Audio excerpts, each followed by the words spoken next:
Sometimes we forget why we're here. It's easy to fall off track. These help us remember. These battle scars don't look like they're faded, don't look like they're ever gone away. They ain't never gonna change. These battles. Growing up, I had a dream, something no one else could see. Tell me what it means when your faith is falling beneath your knees and you can't breathe. Everything you see reminds you of what you're not or something you won't be. You gotta take what you're given, that's how we live it. Don't be mad at the system, it's simply how we've existed. I hear a lot of people talking like they politicians and choose to be an accountant because it's safe in a business. Not because they wanna do it, just because they heard it pays. And who the fuck wants to be poor, knowing that's how we've been raised? Society is getting heavy, I can feel the weight. The pressure of success is like 100 million pounds of shame. And that's the reason I'm staying up late, trying to find a way to escape the stereotypes. This day and age is making me feel like the only way I'll be happy is getting signed to a label and making money through rapping. I wanna share my emotion because this world is attacking the very principle of life that lets the people be happy. If you don't have a reason to breathe, why even live? These battle scars are impressions of everything that it is. Don't look like they're faded, don't look like they're ever gone away. They ain't never gonna change. These battle scars don't look like they're faded, don't look like they're ever gone away. They ain't never gonna change. These battles. Now, if I had a voice that reached 100 million people, I'd tell them there's a reason that we're all created equal. Cause some decide to be great and some decide a sequel to an average person's life is simply what they want to be. So you make your decision, all I know is what I'm given. Won't define the life I lead or the way I dwell in existence. I've seen a greater image on the walls of where I'm living, and the words twisted and scripted remind me of something written. Faith is a gift that is given down to the people. If one believes it, one receives it. It's given if it is needed. Don't ever think you're trapped in a life that you never wanted. Your options are infinite, that's some mathematical logic. I'm not saying I'm a prophet, I'm speaking for what it's worth. These lyrics define my prayers and these battle scars on my church. Not saying I'm a prophet, I'm speaking for what it's worth. These lyrics define my prayers, these battle scars on my church. Don't look like they're faded, don't look like they're ever gone away. They ain't never gonna change. These battle scars don't look like they're faded, don't look like they're ever gone away. They ain't never gonna change. These battles.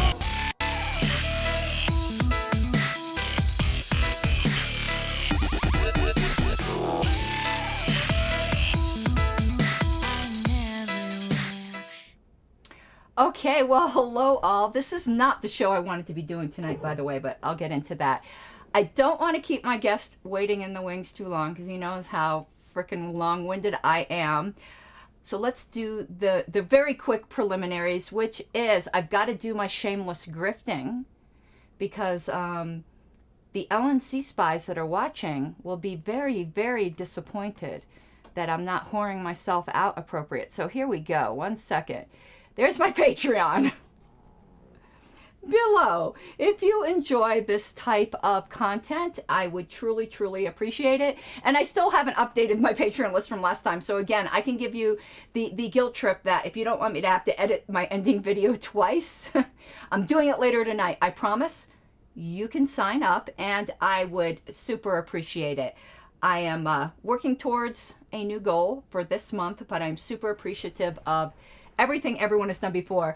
And I did put I messed up though. I thought this was at the request of my guest. I did put like a crypto thing down in my low bar, but it's Bitcoin and he told me that like sucks. So I'm going to correct that later too. But right now I do have a Bitcoin crypto thing down there.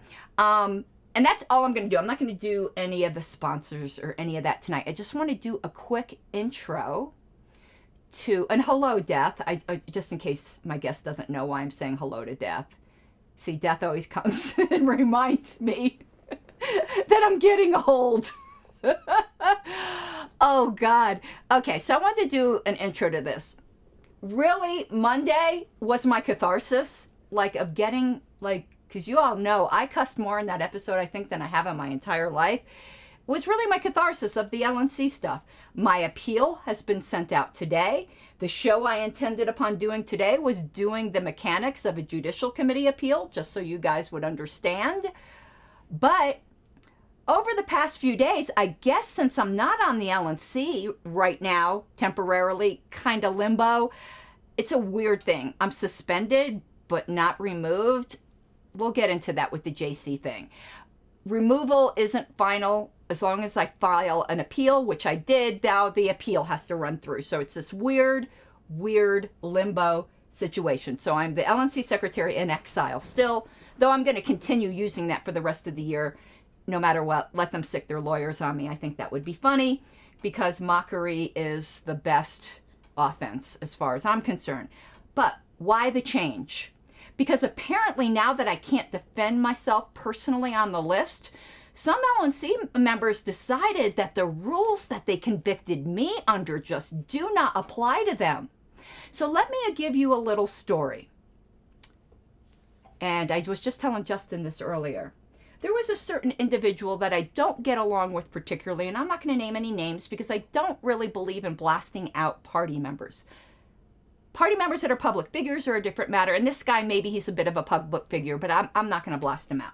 Just somebody I don't get along with wrote the LNC, and I had a lapse of judgment and just unloaded on this guy using my official email. I apologized to him, which stuck in my craw because it's not a person I get along with, but I apologized to him because it was the right thing to do. I also apologized to the entire LNC, and I apologized to the entire party membership. And I said, and everyone agreed with me, you want to know what? We can attack each other, but we shouldn't be attacking party members. And according to the ruling this weekend, I guess we're not allowed to attack each other either, because words are violence, don't you know? So, I mean, according to the founder of the Radical Caucus, Susan Hogarth, words are violence. I just hope you all know that. Just remember, that's what the founder of the Radical Caucus believes now. I wonder when they're going to, remove her from the Radical Caucus, because we used to actually do that. We removed Darryl Perry for misconduct. We removed James Weeks for misconduct. And we removed people for when I was on the Radical Caucus, we removed people for disagreeing with the platform. So when are they going to remove Susan Hogarth? I would love for you guys to go ask them that. Because I'm saying we again, because I still identify as a radical. It's hard. Yeah, if Hall Monitor Hogarth is lurking, I want to know when she's going to start a removal action against herself for going against the words are not violence plank of the Radical Caucus platform, or at least a censure. Maybe you can gold plate it and fap to it, Susan, like I said I would as a joke that you didn't get and turned yourself into a living meme. Okay, but back to this. So Richard Longstreth decided he didn't like something I said on Monday. There were two claims I made on Monday. One, that he wants my job. That's an opinion. I'm allowed to have an opinion. I am going to bring Justin in. I'm just doing the intro, Ryan. Hold on to your horses. I'm doing the intro. Then we're going to talk about it. I want to explain to you guys why I'm doing this, even though I really don't want to talk about the LNC very much. And why I named Richard in my title. You'll notice I've never named an LNC member before in my title. Because when you name people in YouTube videos in the title, that shit starts coming up on Google searches and stuff. But that dude outright called me a liar. And you don't do that. You don't do that, and you don't hypocritically, politically assassinate somebody and then turn around and do the exact same thing and think there are no consequences for it as a public figure. Okay? He had no problem naming me publicly. Anyway, let me continue. I'm ranting, and Justin's sitting there going, no, he's not. I'm just joking. I forgot what I fucking was saying. Oh, so that's an opinion. It is my opinion, and it remains my opinion, that he wanted my job. Do you think I'm stupid? The reason I brought it up was so that, if he got it, look, there was two purposes. If he got it, I could say, I told you so, and then if it caused him to change his mind, I'd laugh. Okay? Win-win for me. But that's an opinion. I'm entitled to it. I have good reason for it. Anyone else going back and reading the list will see that every single time that anyone complained about something I was doing, he jumped in like the teacher's pest and said, I'll do it. Like, come on. But then I stated a fact that in 2020, he wanted to run for secretary. He wanted to do it badly. And the reason he gave me for wanting to run was that he wanted to be a CIA Nick is not a member of the Radical Caucus. He might be a member of the chat group or the Facebook group. He's not a pledged member of the Radical Caucus because he would have been removed a long time ago. I'm just answering some questions here from Tyler. And I forgot what I was saying. I'm so old. I'm such a boomer. Oh, and the reason he gave me for wanting to be secretary was not that he loved minutes or anything that you would think someone would want the job for. He wanted the title. And he called me a liar for saying that. Not, she remembers wrong, that was 2 years ago. A liar. Okay? And then I saw Justin O'Donnell brought some receipts to show I'm not the liar. And I went back through my private messages, Mr. Longstreth, and I have the fucking receipts. Dare call me a fucking liar. I'm no liar, Mr. Longstreth. I'm not going to call you a liar. I'm going to say you forgot. Okay? I'm better than you, as Anna Kasparian would say. Now, let me see if I can not fuck up bringing in my guests. So what I want to do, first of all, come here where I have the 2 frames up. Excuse me for a minute. I'm not good at this. And then we'll try to bring Justin. Okay, there's my 2 frames. Now let me see. Add right. Ha! Wonderful. It works. Okay, now you heard my spiel. I don't know if you have anything you want to add. We're very free-flowing here. I think you can see the comments on your little screen. Yes. Interact with any comments you want. I can put any of them on the screen. First off, it's not that Bitcoin sucks. It's just that the fees are so high on Bitcoin that if you're sending less than $10,000, it's not worth it. Okay, well, you can send me $10,000. Grifting. No. Oh, by the way, from Porkfest. Irreconcilable difference between the sheep and the... I'm not showing you my tits, by the way. I might be pointing in that area. Okay, between the porcupine and the sheep.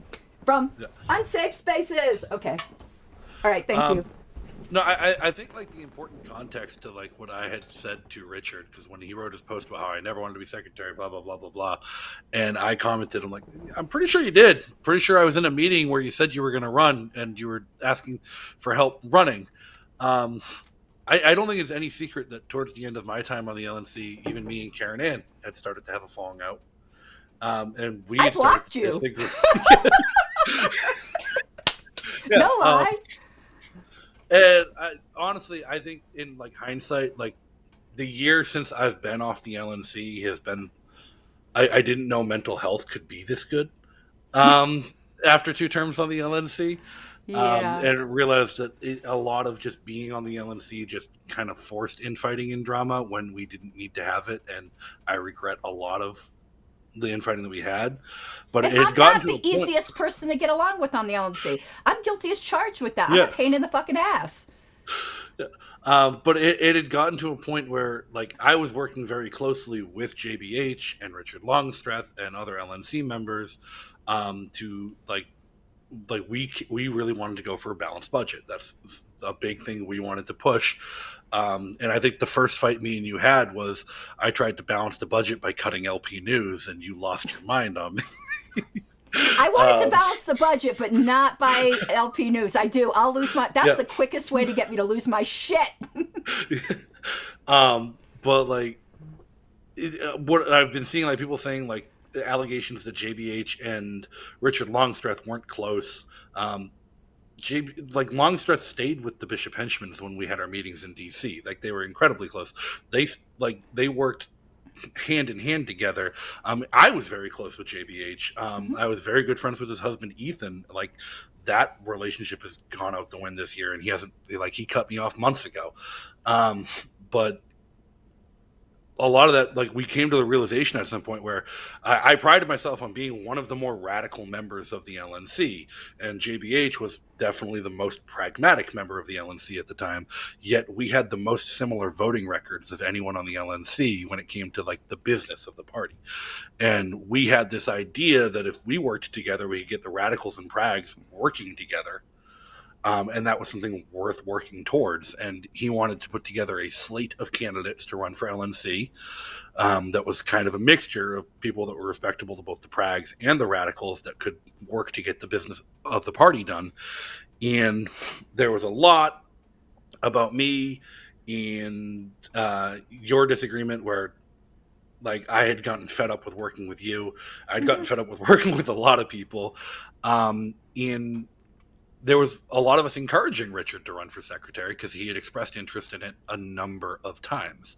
And at the Orlando 2019 Winter LNC meeting, after the and close that was of in business on November. Sunday, yeah, Because I looked it up, just FYI. Right. It's normally Yeah. in December, but it's in November.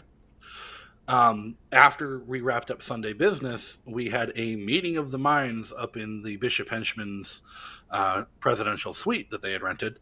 And I was there, Aaron Adams was there, Paige Sexton was there, Elizabeth Van Horn was there, Richard Longstreth was there, and that was where Joe told us he was fully intending to run for chair.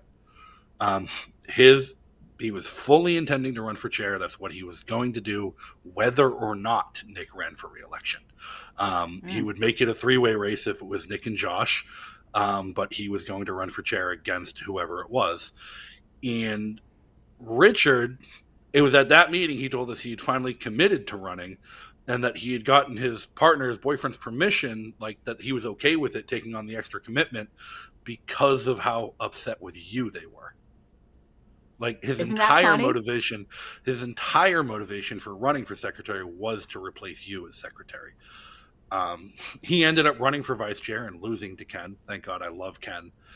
But we had originally that night we also asked Whitney to run for vice chair. And it's funny the way it all comes around. And these Justin, I have to tell, and you know, because you know the libertarian swamp is fucking real, and it's been worse since you've been gone. Like because you saw corruption. Oh right. My God. Oh my God. So you can imagine, like right now, I am like so. Not with what you said, because what you said now, I'm already been shooketh. It's like you can't trust anybody in this fucking world. Richard never gave any clue he had any problem with me at all. He was sweet as pie, telling me how we were best friends and how he thought I was doing a great job and how principled I was.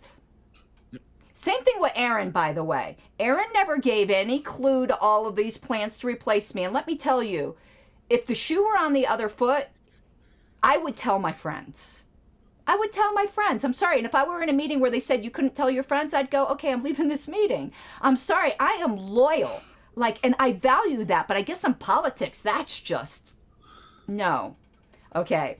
But now with that background, okay, you all are going to just really love these receipts. And then we'll go over some more here. Let me see here. Tyler says, if anyone should, let me just put this on the screen because I hate it. If anyone should take over, it should be Mattson. So when Karen takes back over, she doesn't have to deal with the headache of getting correct minutes. I'm doing the minutes. Okay. I'm doing the minutes for the September meeting. Some people are freaking out about that. It's not unusual. I was the secretary until 2 seconds before adjournment. If someone else wants to type in the last 2 sentences about adjournment, be my guest. But just like when the outgoing secretary does the convention minutes, even though they're not the secretary anymore, it's the same concept. I was secretary. I do the minutes. I wouldn't be surprised if someone else tries to do them to show me up, but it's my job. The only official it's my minutes. Now, if my appeal isn't one, I don't really care who does the minutes. So Mattson, I don't care if they're fucked up, to be honest with you. And if I win my appeal, then I'm doing the minutes. So there's no meetings between now and my appeal is decided, except for maybe an electronic meeting in October. So I'm not really concerned about it. I wouldn't want to put Mattson in that position because it's going to be a very contentious convention. And I like Alicia now, which I didn't many years ago. It's funny how things turn around. I've always had great respect. Wouldn't that be an absolute major conflict with her being on the judicial committee? Oh, yeah, I didn't even think of that. She's on the JC, Tyler. She can't do that. So, yeah. But I wouldn't put anyone I like in that position. That's why, like I kind of was saying, I hope Richard gets it, because A, he can't do it. B, I don't like him. And 3, he's thoroughly despicable. And I'd love to have somebody thoroughly despicable up there on stage. Because here's the thing. Like, I would never be nice to his face and be saying this shit behind his back. Like, I'm just not like, I know what? It's because I'm old and I can't keep track, like, of what I'm supposed to be saying. So it just better be the same to everybody. Because I'll fuck up.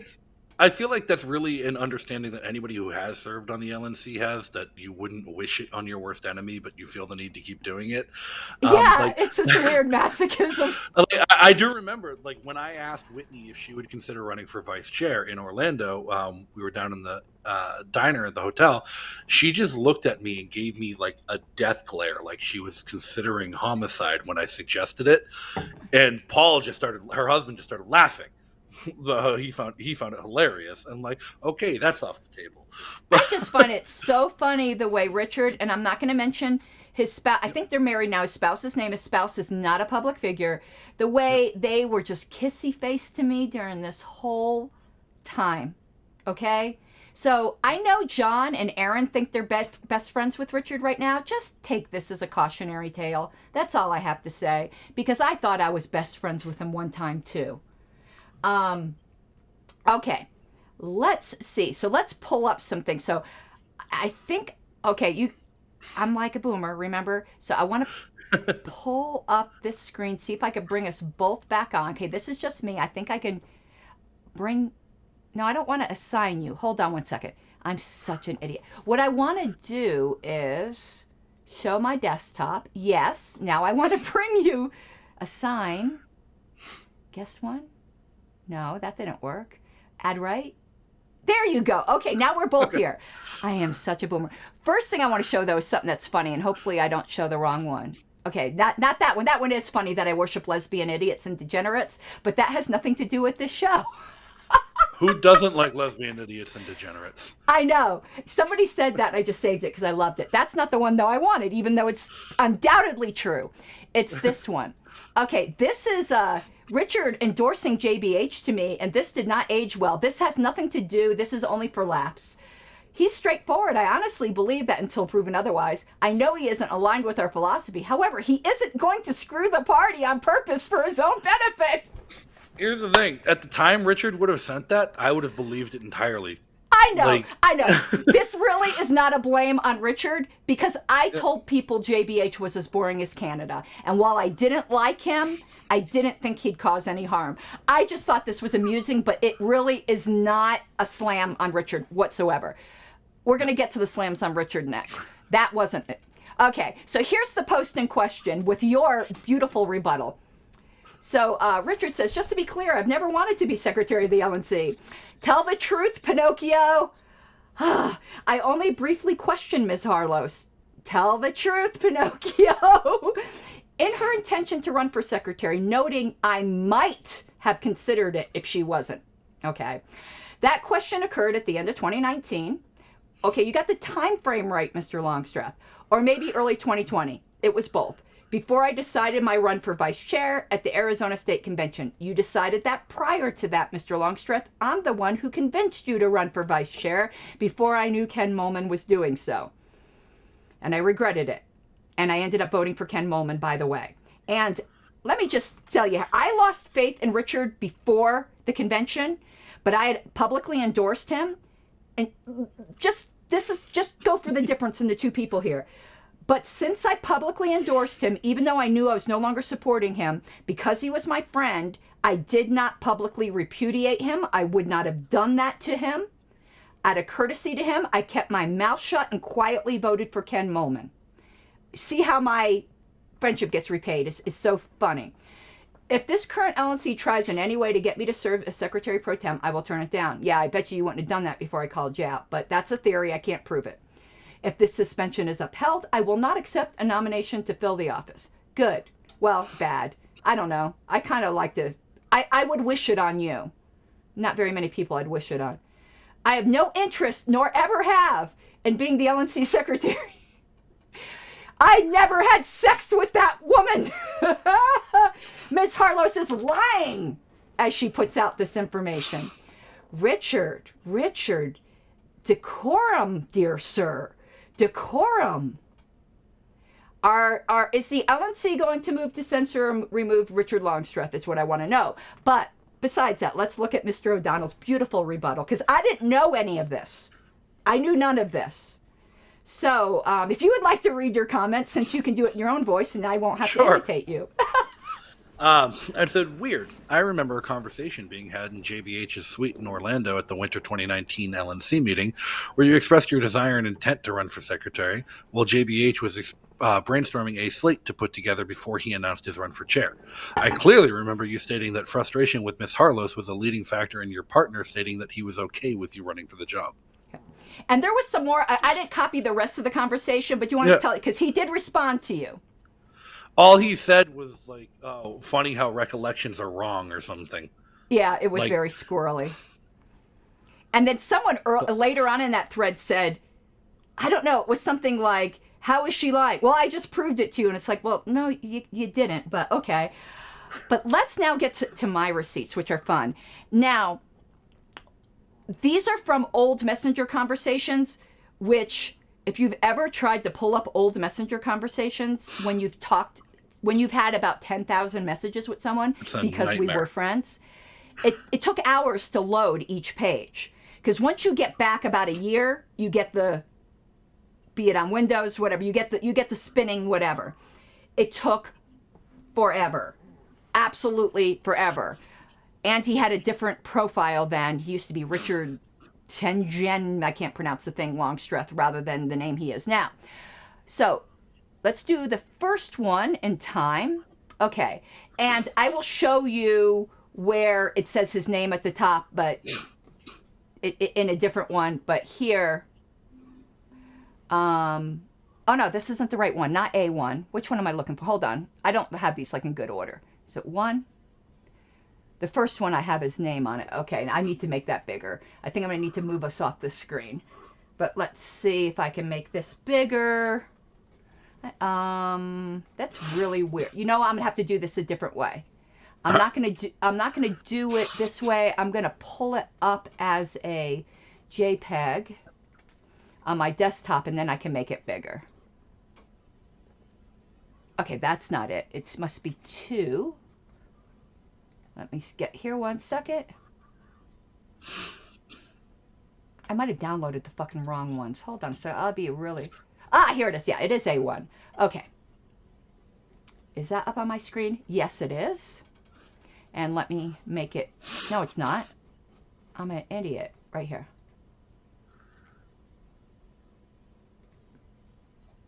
Why isn't it? Primary display? Right here. Okay. I'm going to try to make it bigger. I'm so... One sec.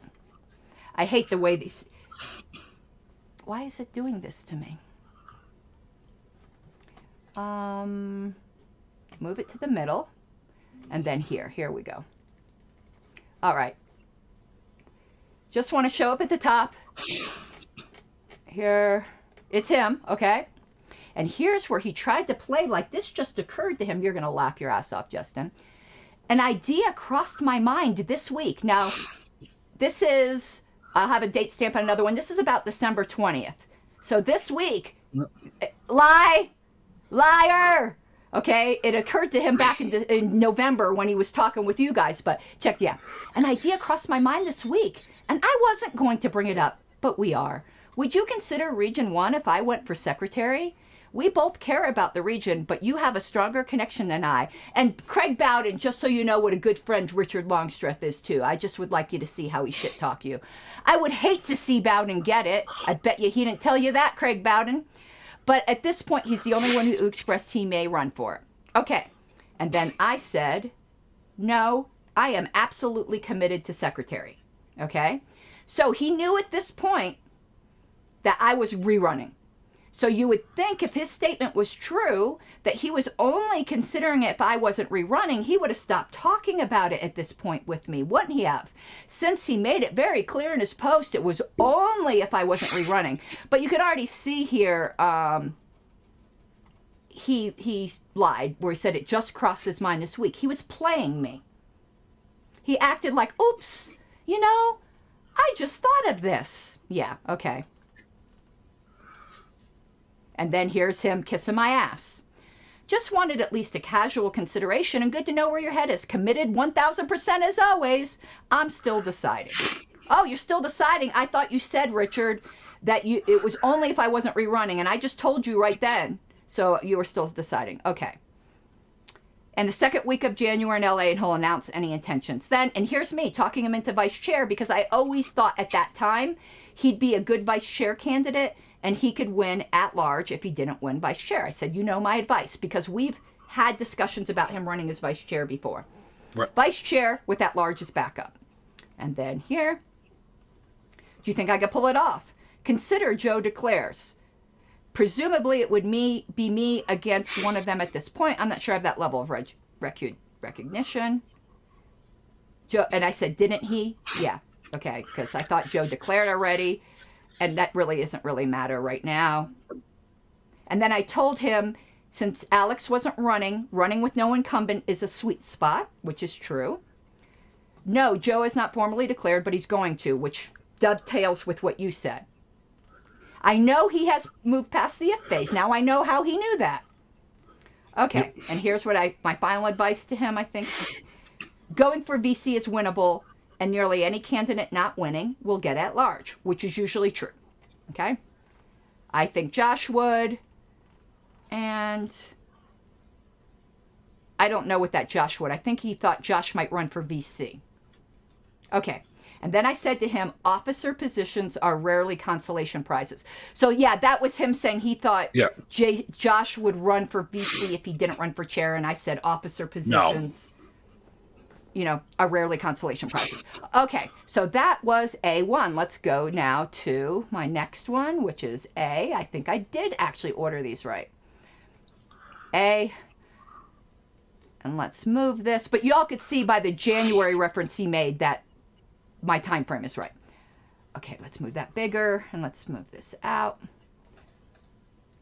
Oh, come on, you bitch. Okay, here we go. And up here. And I blotted out things personal between him and I that had nothing to do with this conversation. Okay, as you can see, I kept it so you could see the conversation continued. Officer positions are really consolation prizes. And then I said, because he told me already on the phone that he wanted to be an officer in the time frame between here. That's why I brought up treasurer, because he told me he wanted to be an officer. I know you don't want treasurer, but that's still something I hope you'd consider, since he wanted to be an officer. Time for new blood. And then he talks about maybe doing that in the future. And then I said, if he's thinking about doing it in the future, why don't you try to get the assistant treasurer spot and rerun for Region 1, so forth. And then I keep going on.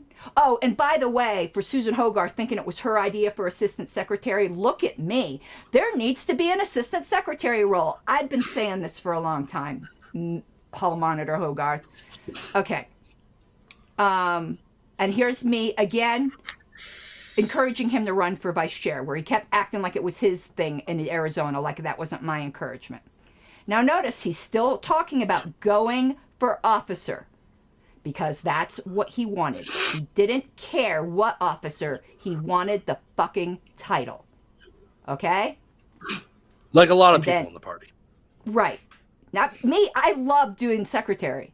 I actually wanted to be fucking secretary.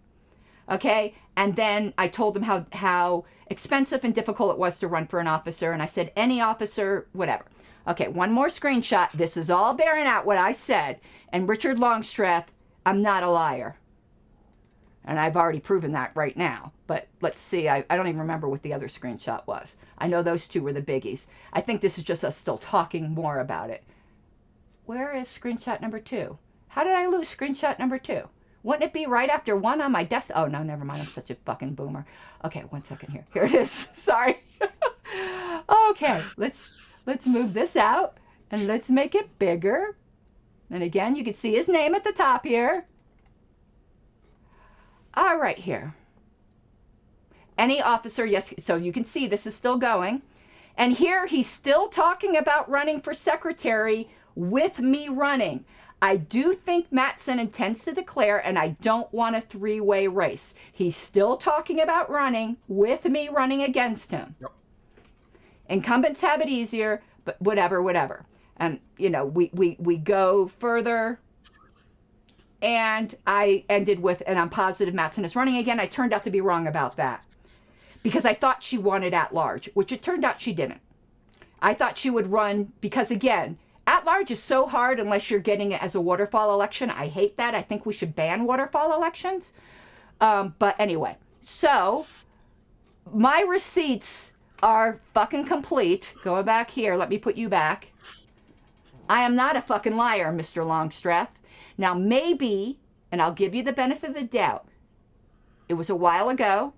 You've gone through a lot of changes in personality since then, and you've, you know, had the very exhausting activity of stabbing someone in the back and engineering a political assassination, which can be very trying. So your memory might be faulty at this point, but you really should publicly apologize to me, Richard, because I'm not a liar, and I proved it. And I hope I get the benefit of the doubt in situations where it's a he said, she said, and I can't prove it, seeing how thoroughly I proved it here. And I don't know if you'd have anything to add to this roasting, Mr. O'Donnell. I'm not sure. See, I'm not sure I'd believe that Richard was an orchestrator or organizer of everything. Just because all the times I worked with him, like he was definitely someone who would do the work and wouldn't shy away from doing the work. But it was usually when somebody else project managed and gave the idea and gave direction. Like when JBH said, find somewhere in the budget we can cut money, he stayed up all night, pulled an all-nighter, poring over past budgets, trying to make something work, and he did it. Let me give Richard a compliment, though. He's chair of EPC right now, and he actually has worked his ass off, as far as I know. I don't know. Maybe it's all a fucking lie. But from what I can tell, he's worked his ass off and done a great job. I don't have to trash everything everyone does, you know, unlike some people. Anyway. Yeah, but like the organizing of the witch hunt, as I called it, it really seems way more organized. Something that somebody with the way Ebke's report and her list of charges was presented to the LNC didn't come off as something I'd ever pin Richard for having put together. It wasn't him. It was Matthew Buffman. I was going to go with a self-employed lawyer I know. No, it was Matthew. No, it wasn't Sarwark. Sarwark would have done a better job. Actually, it was really poorly done. You could tell it wasn't a lawyer. You could tell it was an investigator, which is what Buffman is, because investigators just have to gather evidence. It's the lawyers who have to tie it together to make a story. There was no story told. It was just a data dump. I'm not sure he's that great of an investigator either. Just based on the LPNH investigation. Oh, well, Buffman wasn't on the LP. Not Joe Bookman. Matthew Buffman, Region 6 alternate. He's a cop on the LNC. You'd think like the LNC would have you'd think somebody who's an investigator would have at least given advice and oversight to the investigation committee. I threw a fit because he had been, because I was so involved with the interviews and stuff, and Matthew Buffman has been very openly antagonistic to me. We've never been friends. It's been pretty open that I objected because I didn't feel he was impartial. They tried to make it all him. I'm not sure that investigation was no. impartial. Yeah. I'm not sure that investigation, the report I read, was not impartial. At all. They reported the fact they reported the fact that Joe deleted his emails because they had to, because that became clear. But the rest of the report, it was a whole bunch of we believe Gilletta, we believe this, but they didn't interview anybody who was actually involved. Yeah, there was a lot of, I thought the thing was going to be a complete turd, okay? So I was happy they at least got that smoking gun. And I'll tell you, but that social media policy they proposed, which was a direct hit at me, for some weird reason, because it talked about the LNC when it wasn't LNC social media that was ever at issue in this case. Like they mentioned Jeremy Kauffman earlier, and then all of a sudden they switched to the LNC. It's like, What do you think? I had my hand up Jeremy Kaufman's ass and was puppet mastering his post? Also, or something? they claim they tried to contact Jeremy via Twitter, and I asked Jeremy about it, and he went looking, and they never made any attempted contact. There was no message in his archive at all. Cam, 2/3 of the investigators were not anti-me. 1/3 of the investigators was anti-me. But the other 2, I've been very friendly with. And again, because I'm not going to parse out the names. Y'all can figure out that for yourself. But no, 2 of them I've been fine with. So I don't know where that came from. I just wanted to clear that up. But yeah, I was pretty pleased. And I don't mind. Now that we I think, handily disposed of Richard's nonsense, and I do hope, I call upon the LNC to bring disciplinary measures against Mr. Longstreth for his violence against me, and because that is the new interpretation of the NAP, and his indecorum. Now let's talk about New Hampshire. Well, no, I don't think the LNC, calling on the LNC is not going to do shit, because they're not going to acknowledge it. I'm joking. Even going back, watching the whole proceeding, I watched the whole thing live on the stream. Everyone's mind was made up well before they went into that room. They said so. They said before I even gave my case, I'm voting yes. And Ken and it seemed like Ken and Dustin were the only ones who were any kind of wishy-washy, where they seemed like they would vote for a censure, but not for the suspension. Yeah, their mind was made up against the removal because of the due process issue, not because of the evidence. Now, maybe Dustin, I'm not sure, but Ken was entirely the due process issue. Ken actually thought I was wrong for monetizing my videos, but he thought you couldn't even get to the evidence because the due process issue was fucked up. And he's right. He's right. You couldn't even get to the evidence. Dustin, I'm not too sure about. He would have to speak for himself, but he moved for censure, and I seconded it. And I don't second things that I won't support. I seconded it because whatever. I mean, I wasn't perfect. No, nobody there was perfect. I thought more people should have been censored. But you want to know what? I wasn't going to do those, I know I am, but what are you, type bullshit. I would have accepted a censure, but those people wanted blood. They did not like a lot of different things, and whatever. They weren't being reasonable, and they threw due process out the window. It was a railroad job, as you I don't know. My favorite part about it, I do believe that Nick Sarwark had some influence on it. Absolutely. And I take that from his public posts, where he withdrew support of the party until you were removed because you weren't removed. And I remember commenting, is this the same guy who cast a tie-breaking vote against removing Arvin Vohra? Mm-hmm. But correct me if I'm wrong. And Susan Hogarth rode my ass about Arvin Vohra? Nick has been working for the party since he left his chair. And indirectly. They found a way... Yeah. To receive a commission on funds fundraised, because... I didn't know that. Yeah, that's what I was told. And he's been helping I did not with know that. But, as a... indirectly, so indirectly, remember the policy manual provision we wrote to prevent Nick from being hired as executive director without whole LNC approval? Yes. It turns out that if you just contract with the consulting company that he runs for developing... I'm going to have to talk to you offline about this, because that's interesting. I did not know that. All I know is he threatened me on the LNC list openly that he was going to bring me down. He thought it would be at the 2020 convention. He failed, and he's never stopped trying.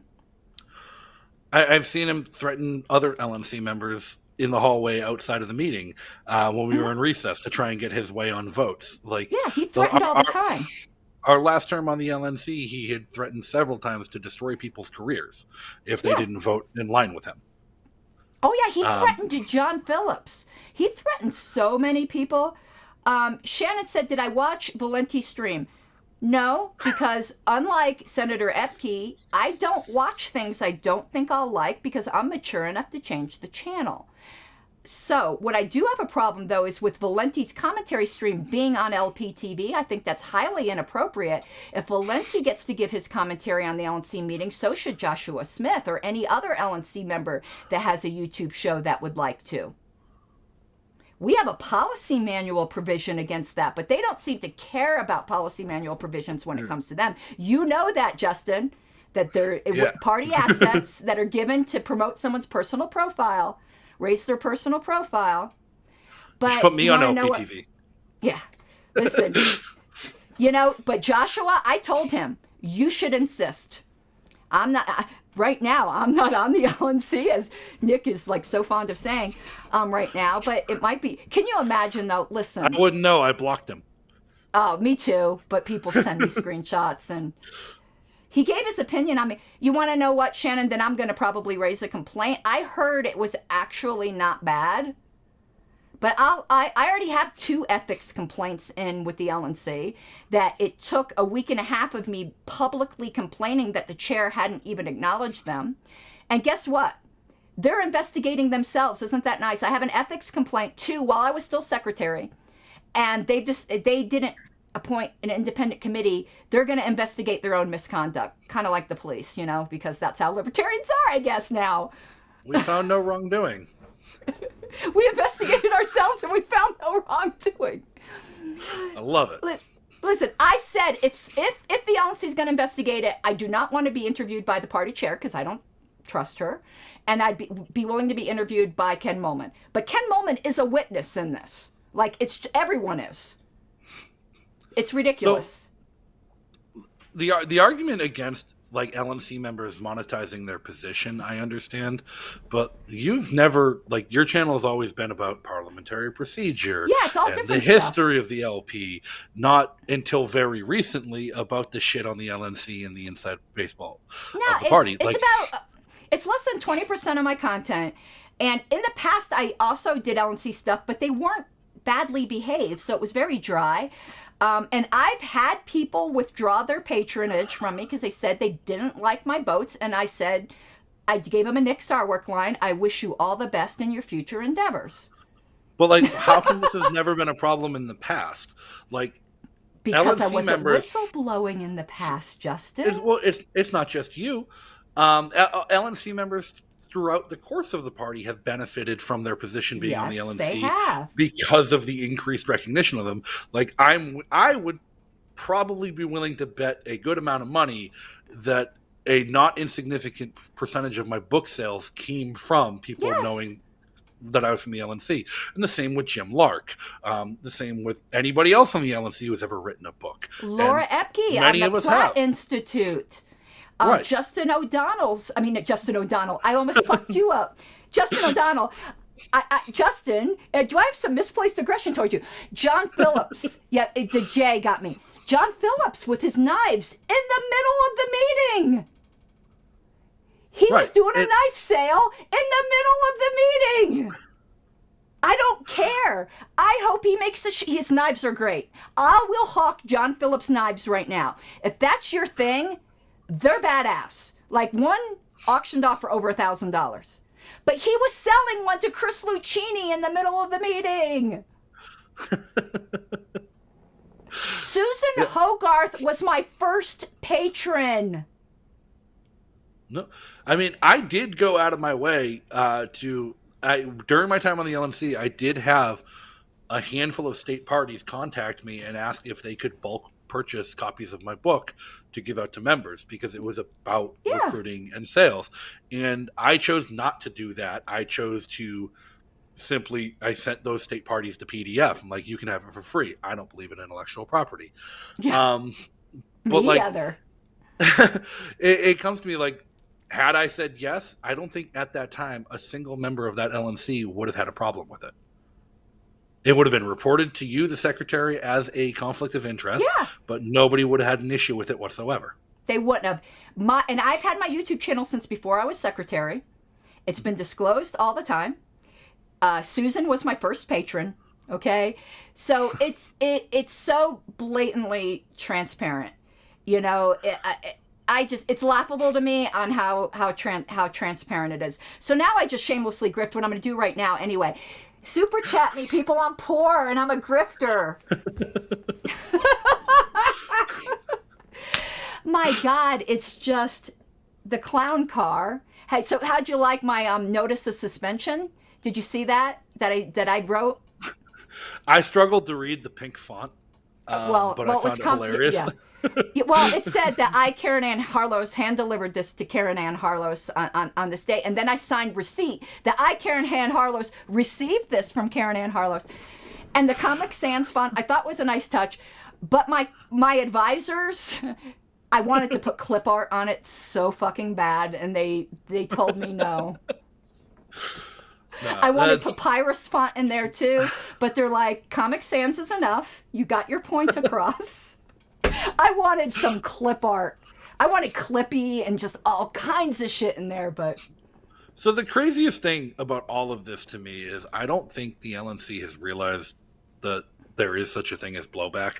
And it's hilarious because it's the same prags, it's the same pragmatic libertarians who talk about we get blowback for our actions, and like that's why Arvin Vora's tweets were bad, and that's why my tweets are bad, and Jeremy Kaufman's bad, who don't realize that they're experiencing the exact same blowback to themselves. The most recent LPTV, Libertarians at Large, with Valerie Sarwark and Laura Had like Ebke, 2 people watching it? had like 2 people watching it at its peak, but it's downvoted into oblivion. It has a ratio on downvotes because people just they saw the link on Twitter to go downvote it and hurt the LPs, and that's going to hurt the LP long term. But people are so mad, and I downvoted it. I'm not gonna lie. I didn't. I haven't been that quite of a salty bitch yet because I'm taking this kind of attitude. Like I view the government. I love my country, but I hate my government. I love the party, but I hate the LNC. Yeah, I remember it was a couple days before the meeting. I had gotten into an argument on a Facebook thread with George Phillies and some others, and oh god, George is another one. Like I have all the respect in the world his for mind. George Phillies. I don't know what happened.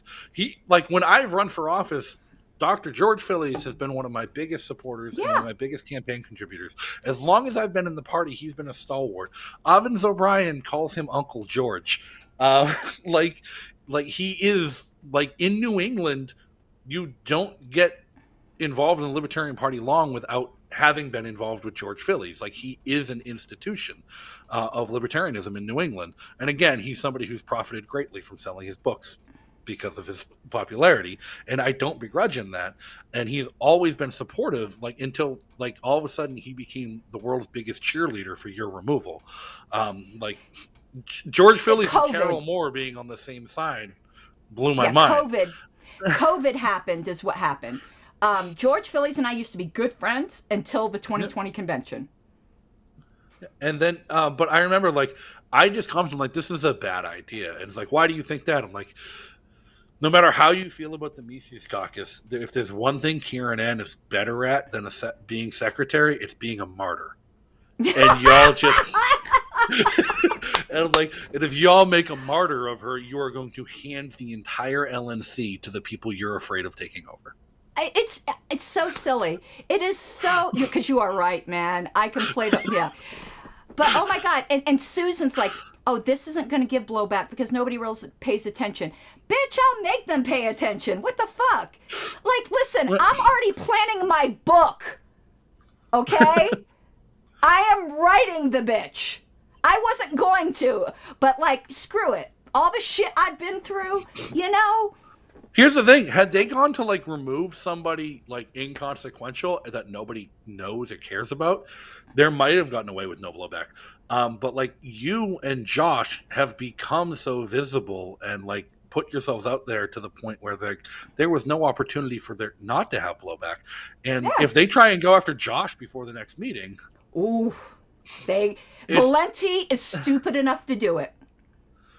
Right, but it'll make things so much worse than it is even now. They kind of have to, because they set the precedent where monetization of of LNC stuff. Because I was on a show talking about LNC drama. I don't know, but I kind of think that was the plan all along. They didn't have the votes to remove them with me on there, and now they think they will. I don't know. All Justin, I think my chances aren't great because the JC does not like to overturn the LNC. But just indulge yourself for a moment of imagining. Well, I actually don't know. The looks. I look at the composition of the JC. and I look at someone like Tom Arnold, who like is one of the more critical people on Facebook. If you're a JC member, stop watching because you're not allowed to compromise your whatever. Okay. Like I look at someone like Tom Arnold. I can't see Tom Arnold voting to uphold this. I can't see Chuck Moulton voting to uphold the procedure that was followed and the lack of due process. But like Chuck is, I've disagreed more with Chuck than anyone else in the party, and I will never say anything negative about him being fair and like meticulous. No, I have the utmost respect for Chuck. Yeah. My first introduction to Chuck was actually before I joined the party. He got into a fight with one of my friends on Twitter and over something, and it ended up with a really mean back and forth that led to him like tracking down my phone number and calling me to fucking scream at me. And I still have all the respect in the world for the guy for how he does his job and goes everything. Frank Robinson, there's no way he'd vote to it's so uphold listen, but you want to laugh? Just look at this for a second and just think about it a minute. Right. Yeah, I love Roseanne Barr. Yeah. Like I can't see Frank. You know, like Frank is like telling Frank that they kick somebody off for saying mean words, and like I know. potty mouth Frank Robinson. Like what? Jim Turney and Vermin are the only ones and Alicia are the only ones I can't like take a guess at how they'd vote. It's so hard to tell. Yep. I have no idea. I just know in general the JC does not like. I think my brief is fantastic. Of course I did. And just FYI, I didn't write it all. I became convinced only a fool is their own a lawyer. You know what I'm saying. I had other people represent me. I had a team. I've got an advocate who's going to argue before the JC. I am not arguing before the JC. Someone will be doing it on my behalf. But something you may have noticed at this meeting, people like criticize me for the way I handled my defense at the meeting. That was not the defense I was going to give. I was going to be a hell of a lot more conciliatory and healing. But the minute I saw David Sexton walk in behind Stephen Nicaula's back, and he sat there with that shit-eating grin on his face, I said, fuck it, I'm lighting him up. Yeah. Honestly, that one surprised me. David's another one who I used to be really good friends with and considered him a good friend. So did I. When his wife was on the LNC with us, he used to run errands for me. Back in Orlando, I had run out of cigarettes back when I still smoked, and I was like nitpicking and knew I wouldn't have time to go get a pack of cigarettes when we had recess. He went to the store to get me cigarettes to bring them back to the LNC for me. I thought so too.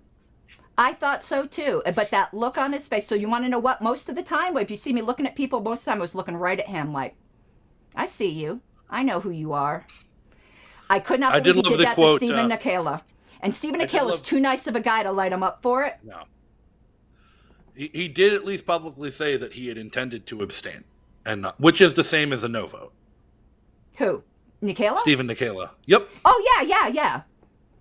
But, so. Yeah. Yeah, he did. We had a conversation about it. Like, he told me the things he had issues with and whatever. A lot of them had problems with the due process issues. Yeah.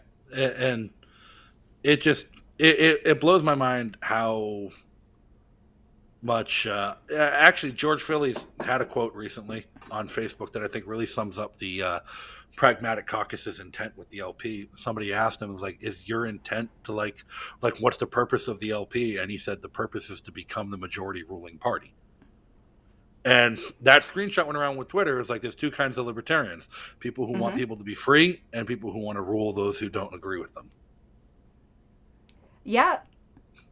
And yeah, so it's such a mess. It's just, but I am happy. I'm happy with my appeal.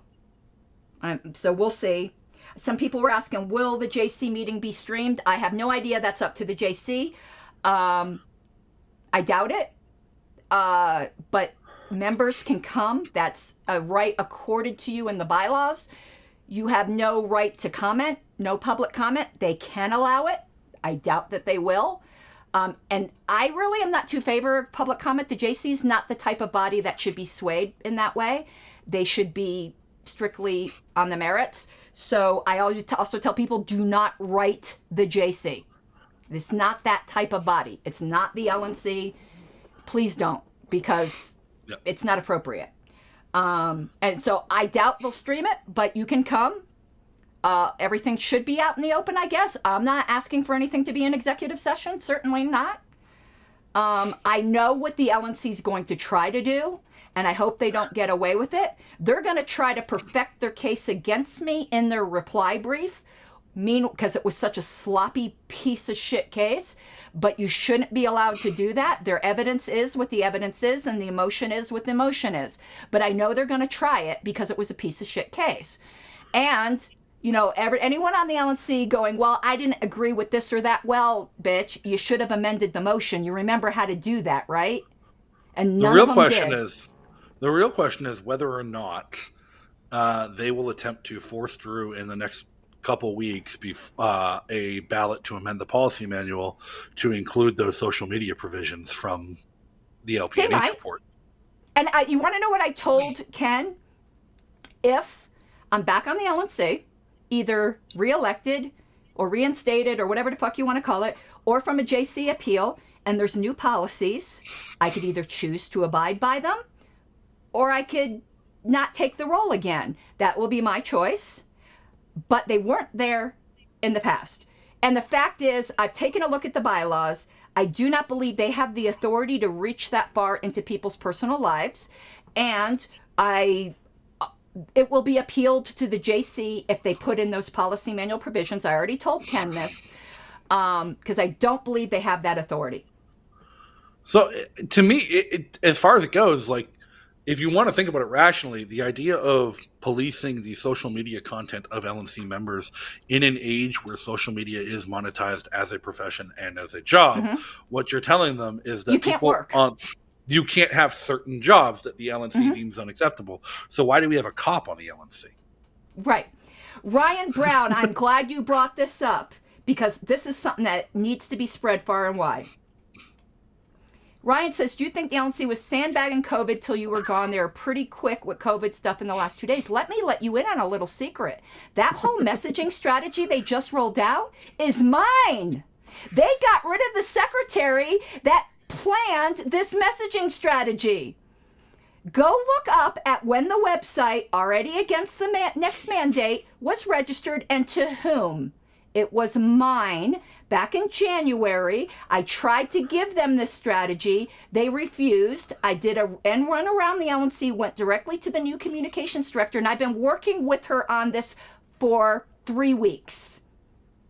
Okay? So you can tell, and these are public figures in the party, at least Chase Oliver and Richard fucking Manzo, who's trying to pretend like all of a sudden the LNC got super efficient without me, that it's my messaging plan that they're appreciating. So thank you, Richard and Chase. I'm glad you like it.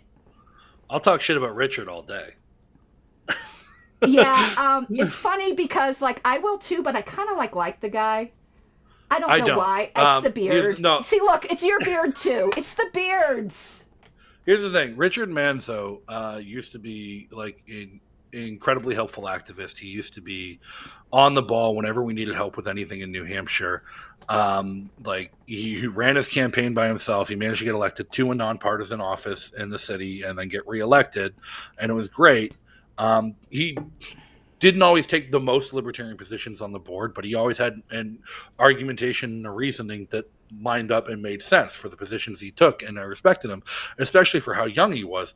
And then Nick Sarwark moved in next door to me. And Nick Sarwark found this kid and wrapped him up like a fucking puppet, stuck his hand so far up his ass he couldn't have an independent thought.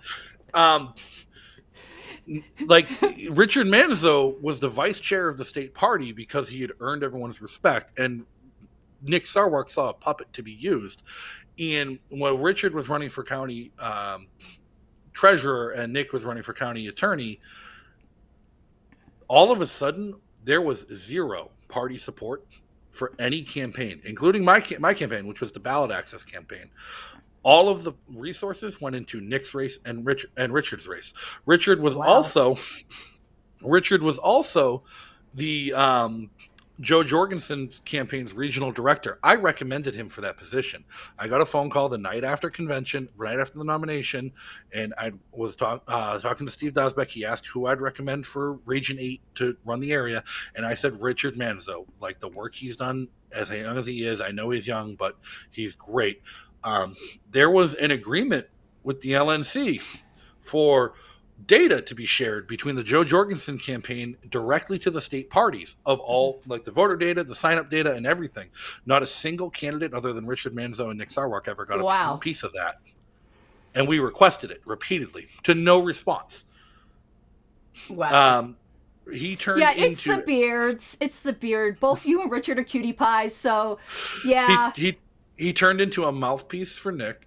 He went very far left with his social politics, which, whatever. I have a lot of respect for Emma Goldman and left anarchists. They're a big influence on me, myself. I'm not a capitalist. People are going to on that. But as long as you're not like trying to aggress against anyone else, I don't care what you do. Right. Richard Manzo led the state party into near dissolution during his tenure, because when Brian Shields, the chair, resigned after not having done shit.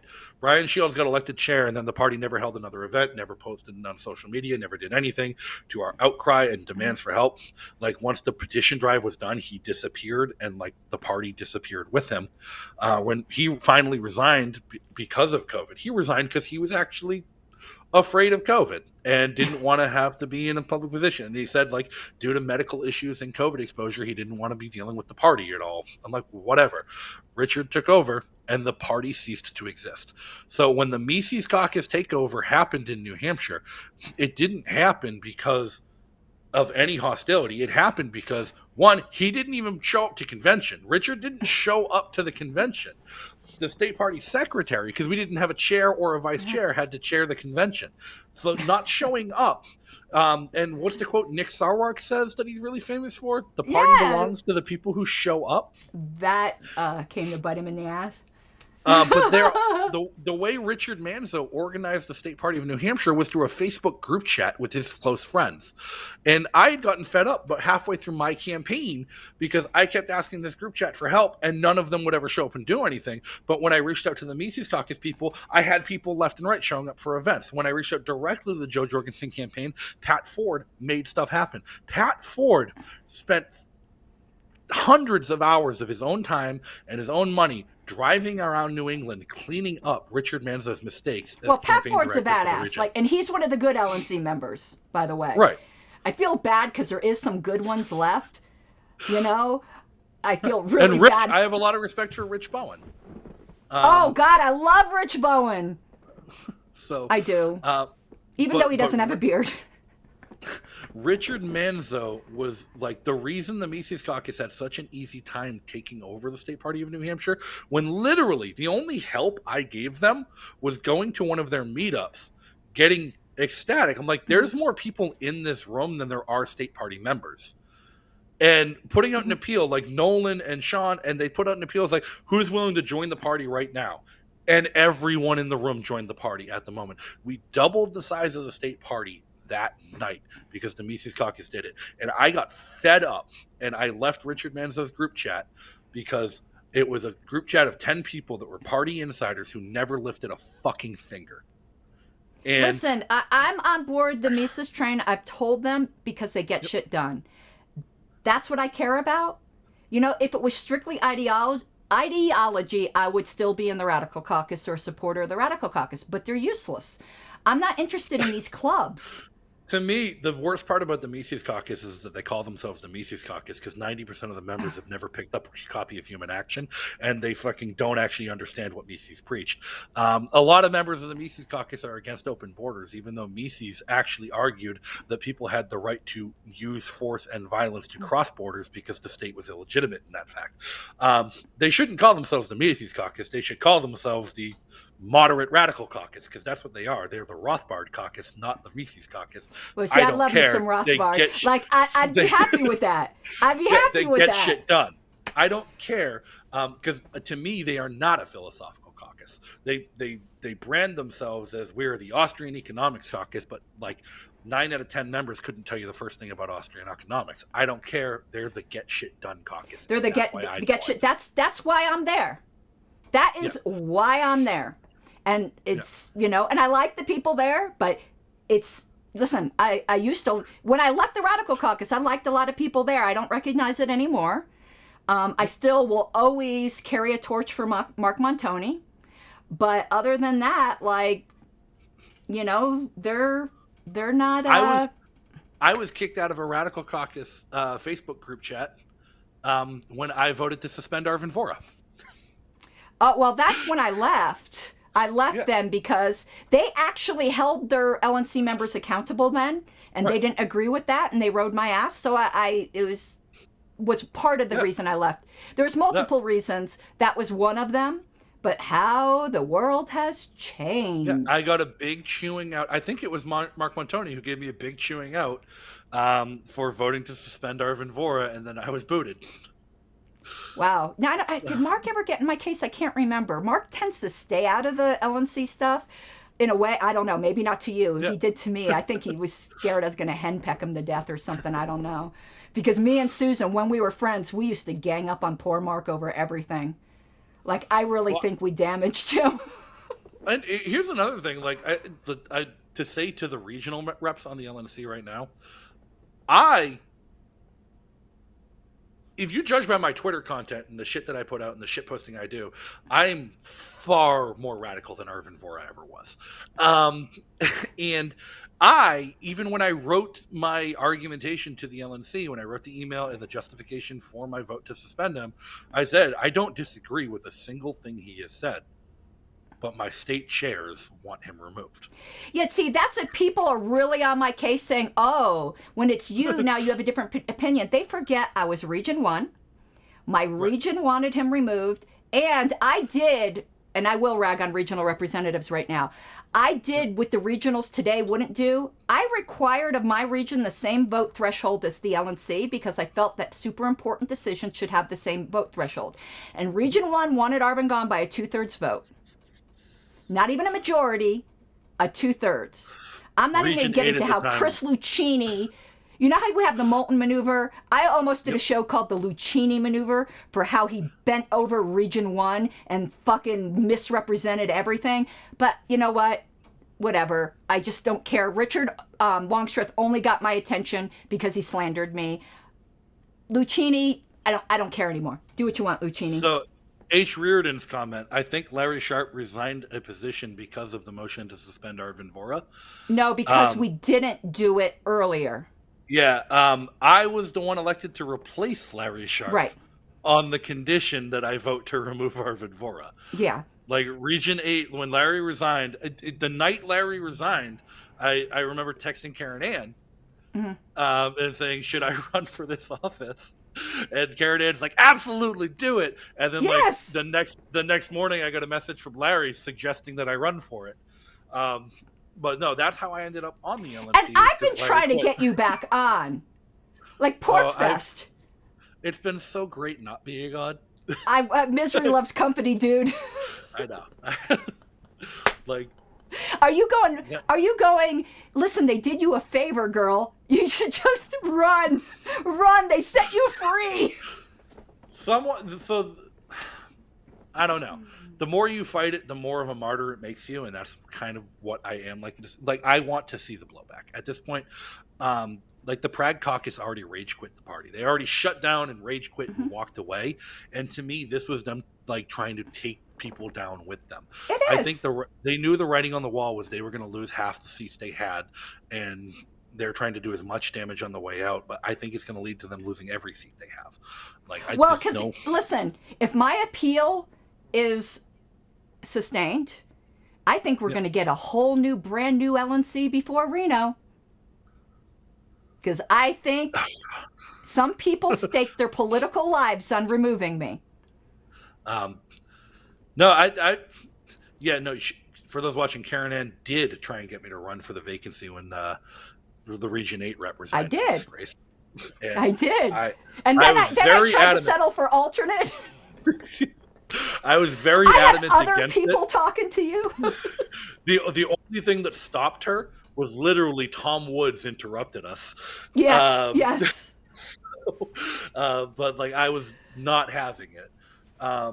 No, I'm not sure I would ever want to run for the LNC again. Honestly, it's a hampering. It's a detriment. I have seen so much success in my activism in the past year of things that would actually be conflicts of interest and I would not be allowed to do on the LNC. But do you remember originally what I've always said this, and JBH actually raked me over the coals for this, why I ran for the LNC? Was to keep the LNC from doing shady shit. So I think so far, though, like, I've accomplished what I wanted to do. And if I thought they would never do shady shit again, I probably wouldn't want to rerun, but I still don't trust them. I don't care about the title or the power that's, like, so ridiculous. It was because I saw it. The original reason why in 2016 I ran was because of Oregon. I saw what they did to Oregon, and I thought they could do it to Colorado. And that's the only reason I ran. And then they it's the tried to reason do it I've to New stayed on. Hampshire. Yes. And Colorado was next. I know it for a fact. I know who the players who were involved setting it up. And they're trying to remove me now in Colorado, by the way. These people who didn't get their way in New Hampshire, they figure they're going to take me out in Colorado. I saw Victoria Reynolds has been cheerleading for it on Facebook. Yes. Isn't she sweet? I'm sorry she's so butthurt that Wayne beat her at chair. It's like, get over it. You'll beat him next time. You know, it's like, really? We're going to be arguing over Colorado power? Not even national power? So that's the craziest thing to me is like all of the drama and all of the petty infighting in the Libertarian Party is over so little power. I know. I don't know why Victoria Reynolds is so ass mad, but she is. And she ought to be careful with everything she's saying on Facebook because she's on our JC. And guess who has to be recused now if they try to remove me and a case goes to our Colorado JC? She needs to shut her mouth, but she's just not smart enough to do that right now. And she's a smart girl. I don't know why she's being so stupid right now. Because actually, I have a lot of respect for Victoria Reynolds. Like, I don't say a lot of bad things about her. I think she's being a dumbass right now. But she's not dumb. Generally, she is right now. And she's a great activist. I don't know what her problem is.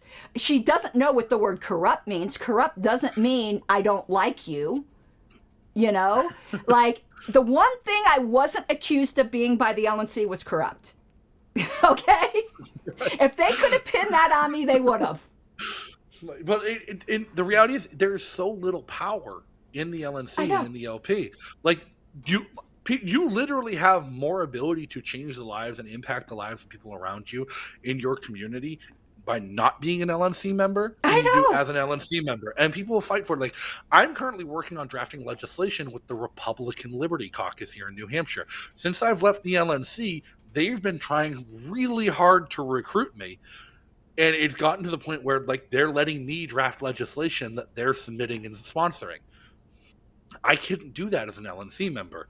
If I did, people would be up in arms about a conflict of interest and me working with another party. Yeah. I'm just there to keep them honest. That has always been my goal. I ran on that platform. I've never lied about my purpose on the LNC, was to be a pain in the ass. Because, you know, power corrupts, even stupid LP power. Yeah. And I did make a joke about like the effectiveness of the LP over the past 50 years. I made a joke on Twitter and it blew up. I did not expect this to blow up. It went almost viral last night, thousands of freaking retweets, where I said Parks and Rec's attempts to make fun of libertarians ended up making a more favorable representation of libertarianism than the Libertarian Party. Yeah.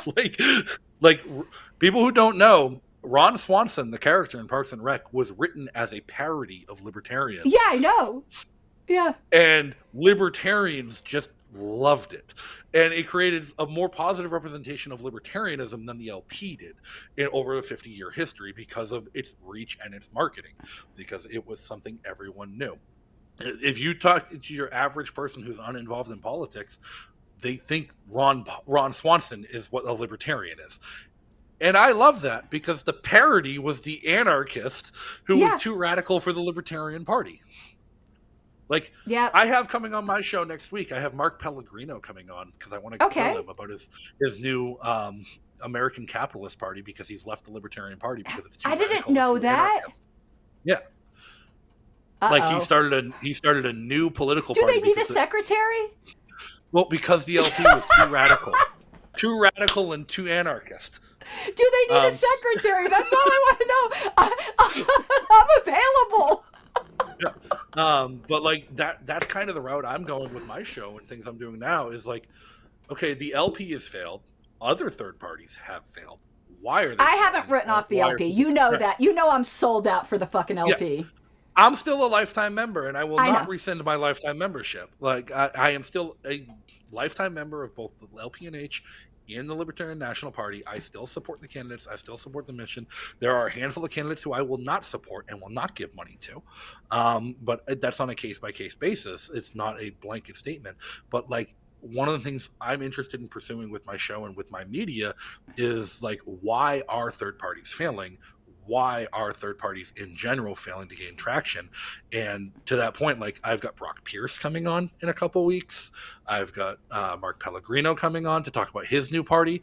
Like there is no fathomable reason that Brock Pierce should have got less votes than Joe Jorgensen in 2020. Brock Pierce ran with $1 billion budget, but only managed to get on the ballot in 13 states. Somebody's asking the name of your show. My show is O'Donnell for Liberty. You can search it on YouTube, or you can find me on Twitter at O'Donnell, the number 4NH, and it's linked in there as well.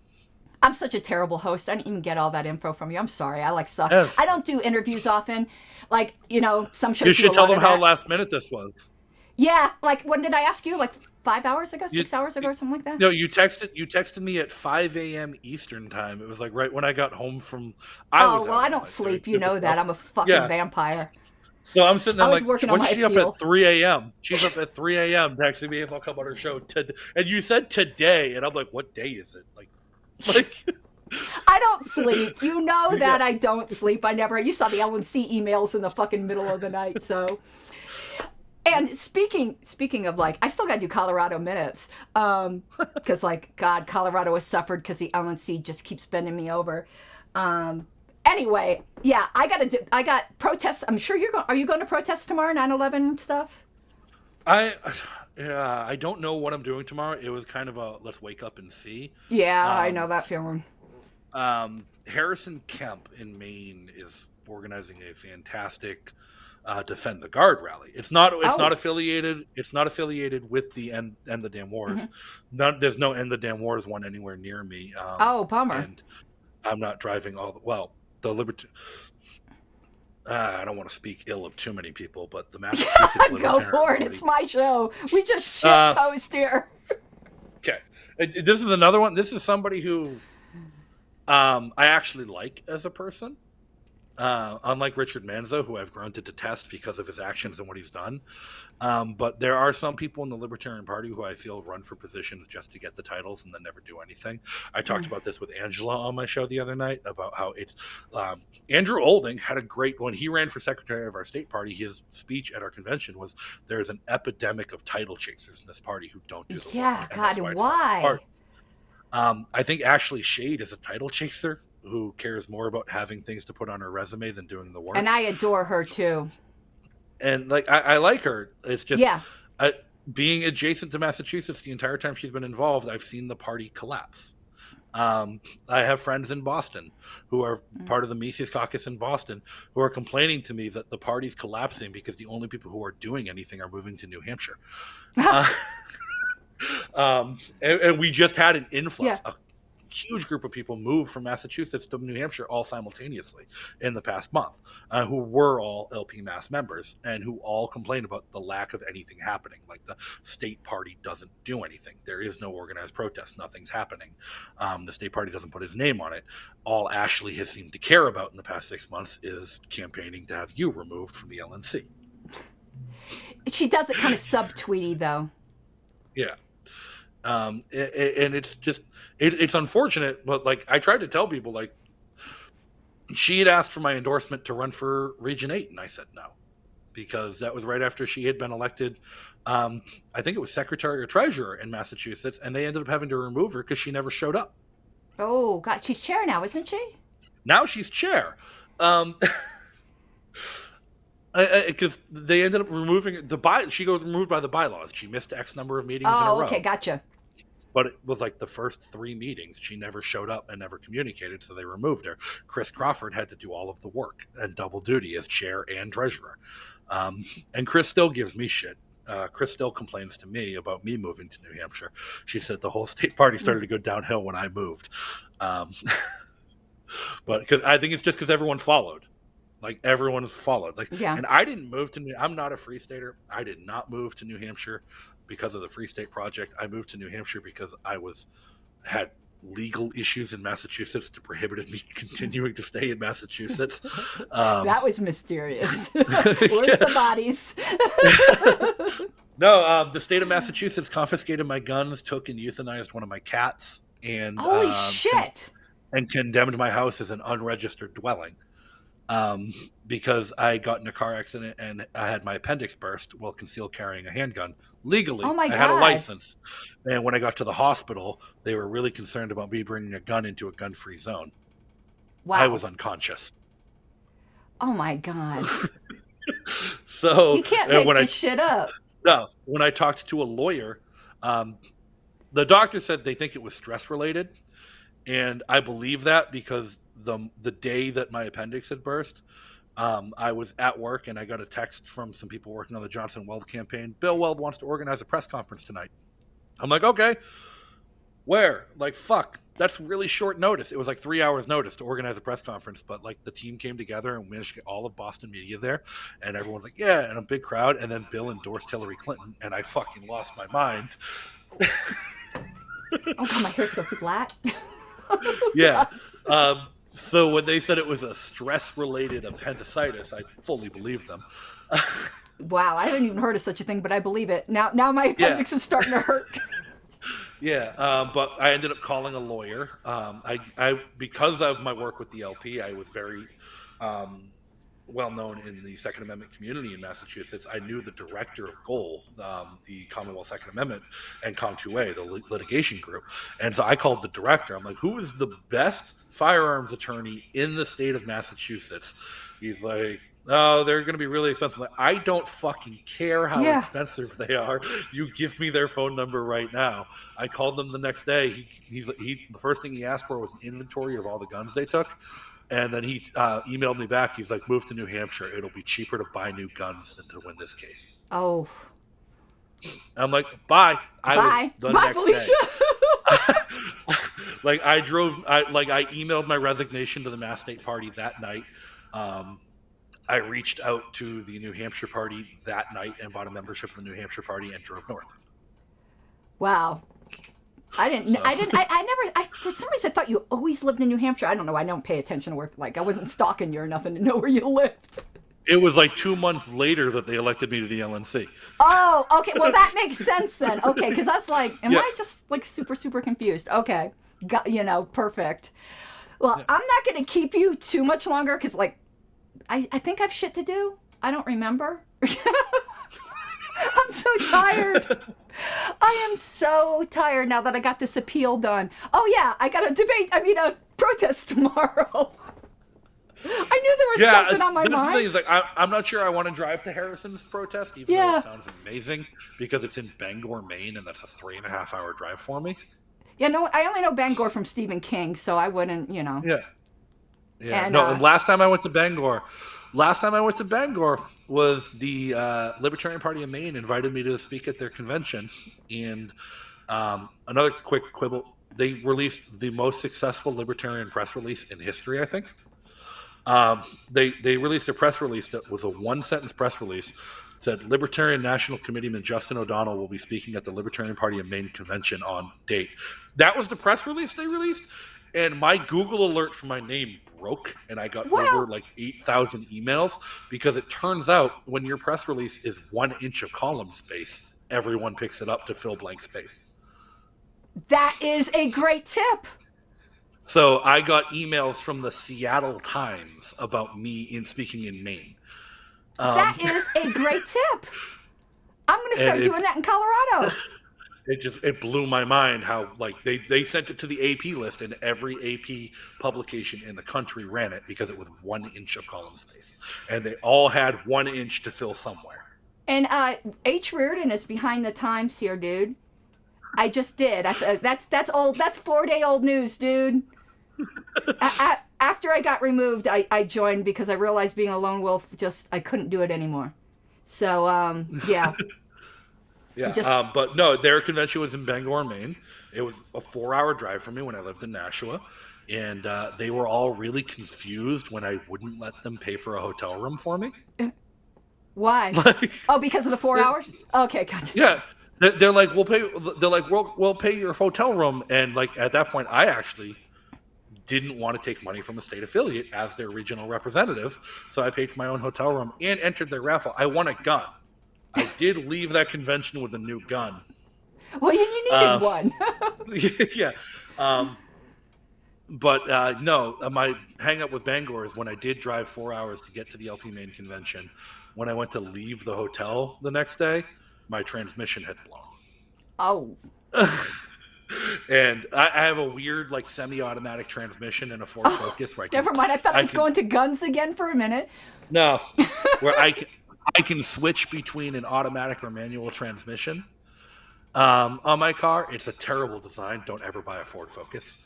But I had to drive the whole way back to Nashua, New Hampshire in standard when I hadn't driven in standard in like 5 years. Well, I never have, so I would have been stuck on the side of the road. So I have one closing question for you that everyone wants to know.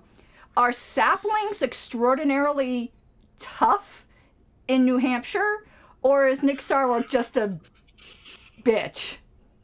Both things can be true.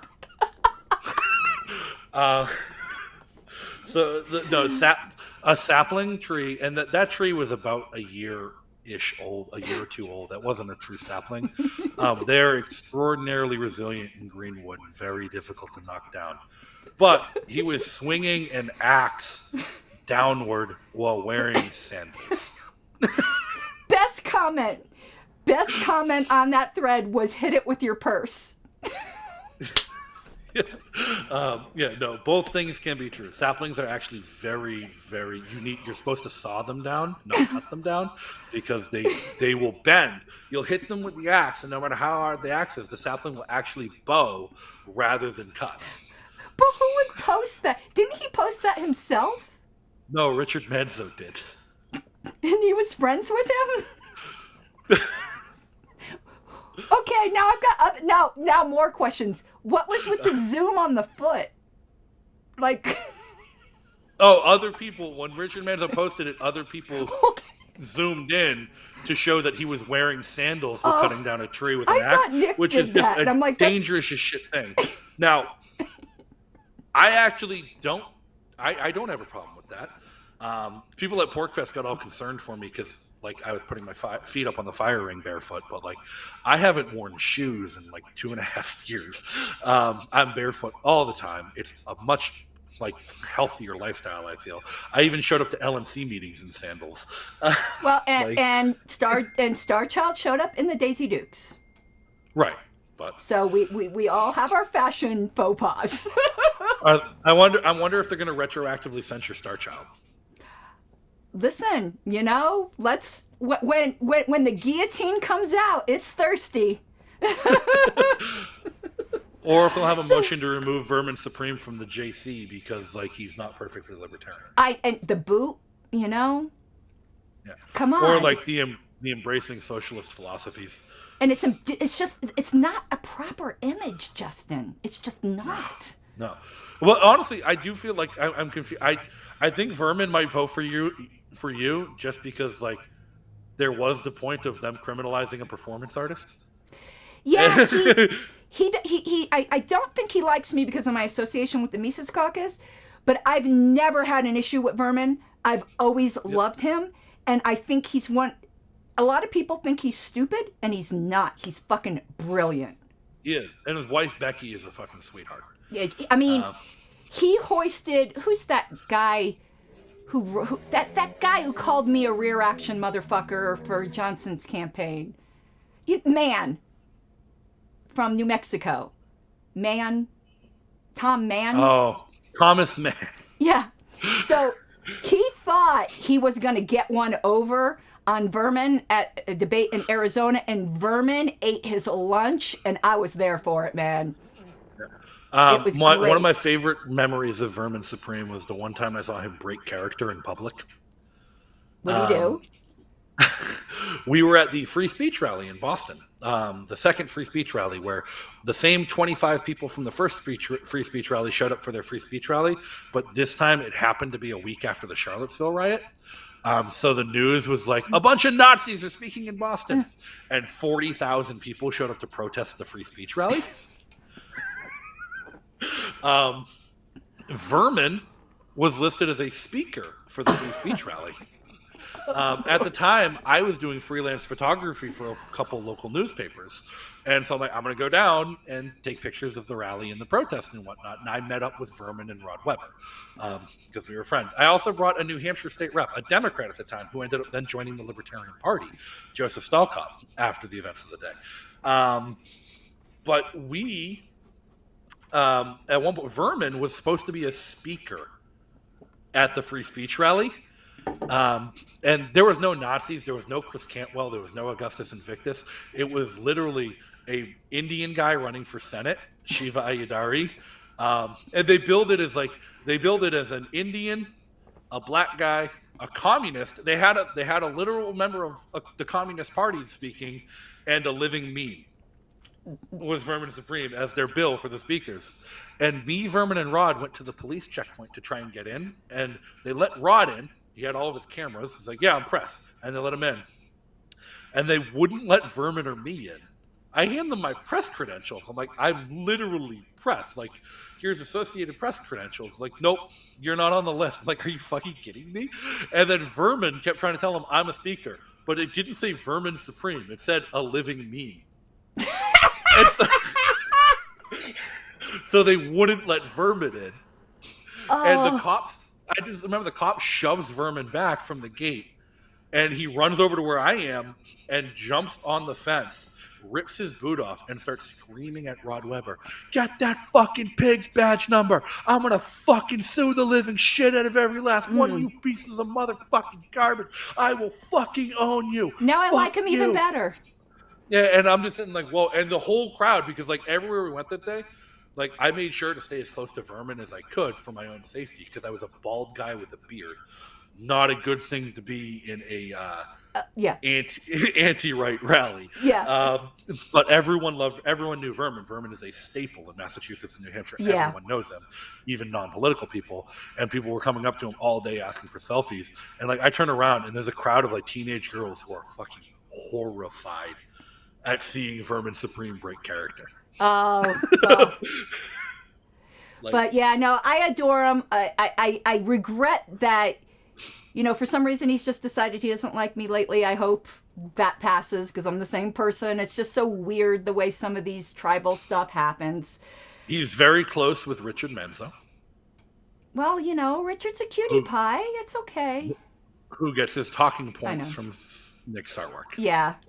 Well, hopefully that too will pass. You just never know. Well, I'm gonna let you go so I could like maybe remember like what I need to do before the debate. But I think you've been my best guest ever, Justin. This has been a blast. And now I'm gonna whore myself to your show, and you're gonna have to invite me on. I invited you on like a week ago. You tried, I know, but I was just going through, you know, licking my wounds and all of that. All right. You have an awesome night, and I will talk to you soon. Bye. Bye-bye.